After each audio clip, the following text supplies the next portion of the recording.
Sziasztok! Most belépek a Google-be és jövök. Na, bejöttem és ez az én fiókom. Be is írom, hogy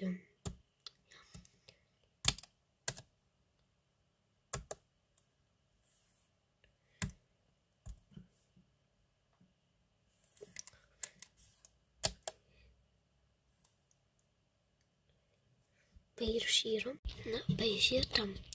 Szóval, ez egy ilyen kaprisuli. Digitális kultúra és a digitális élet. Be is mutatom, hogy milyen az egérvadászat. Ugye itt van ez.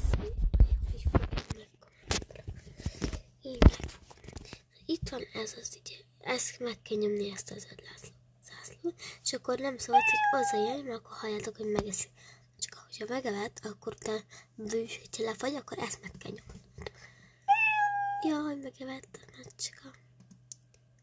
Szóval, és annak fognak ki egy ilyen gyümölcsöt, vagy valamit, és akkor itt fogod látni, mennyi pontszámod van.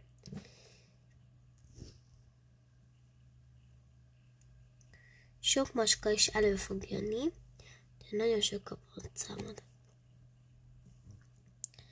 Szóval mutatom a kövi játékot. Na szóval a kövi játék az ilyen daraboly. Jaj, szóval be is indul, és el is indítom utána a videót. Szóval hogyha ezt adja be, akkor ezt a jelet meg kell nyomnotok. Itt van, és akkor itt meg kell nyomni, hogy ok. Én már a második szinten vagyok. Ti, hogyha még nem játszottatok ilyet, akkor próbáljátok ki, és akkor így nem szabad, hogy hozzájönnek Katicához, mert akkor a Katica meghal. Szóval hát igen. Ez most egy tévé, ilyen a második szint.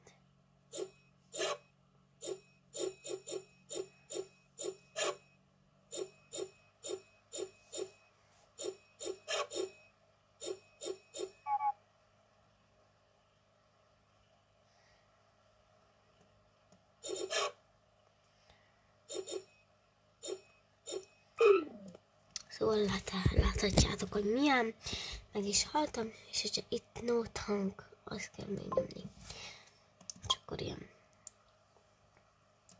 Előről fogja kezdeni a vég.